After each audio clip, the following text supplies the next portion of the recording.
How Pakistani fighter jets' tactics won the final battle. At dawn on May 7, 2025, against the backdrop of military skirmishes between India and Pakistan. The world was shocked by the news that Pakistani fighter jets had shot down 5 Indian fighter jets. The entire world wondered how Pakistan was able to win, despite the theoretical superiority of advanced Indian fighter jets. Today, we will discuss the clever tactics employed by Pakistani fighters to overcome the technological superiority of Indian aircraft.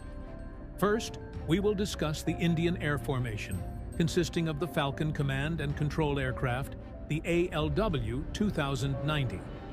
This is an early warning aircraft with a detection range of up to 500 kilometers. Its mission is not to fight, but rather to track targets, manage the battlefield, and direct Indian fighters toward Pakistani fighters.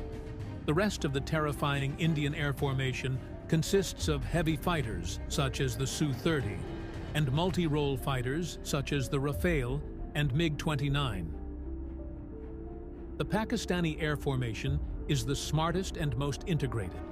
The backbone was based on 2 Chinese fighters, the JF-17 and the J-10C, with the rearmost ones, early warning and command aircraft such as the Saab 2000.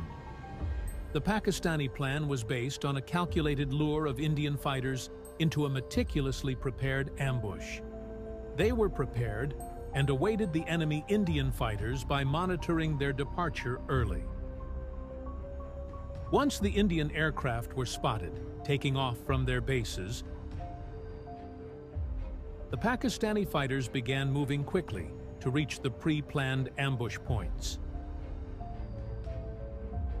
The Pakistani Air Force's tactics effectively exploited the limitations of India's radar visibility. Pakistan has a good understanding of the capabilities of Indian early warning aircraft, which can detect any aircraft from a range of up to 500 kilometers, but only if the aircraft are at a high altitude and in open air. This means that if the Pakistani fighter is at a low altitude of 100 or 200 meters and hidden in the terrain of the Kashmir Mountains, Indian radar cannot detect it. Pakistani aircraft entered the scene from below the visual range of Indian radars, exploiting the vulnerability of Indian early warning aircraft. The Pakistani fighters flew very low, taking cover in the terrain of the Kashmir Mountains. This was the first deception the Pakistani fighters pulled off.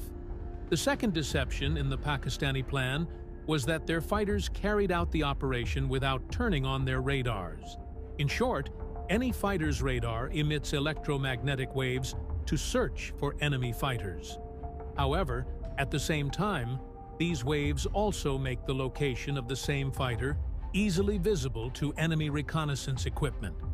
In other words, if a Pakistani fighter turned on its radar, it would reveal its location to Indian radars and become an easy target for Indian fighters. Therefore, the Pakistani fighters decided to turn off their radars. This operation is described as in which Pakistani fighters conducted their operations in complete silence. However, this raises a question. When Pakistani fighters turn off their radars, how can they detect Indian fighters? Here, the Pakistani Air Force's ingenious plan is complete.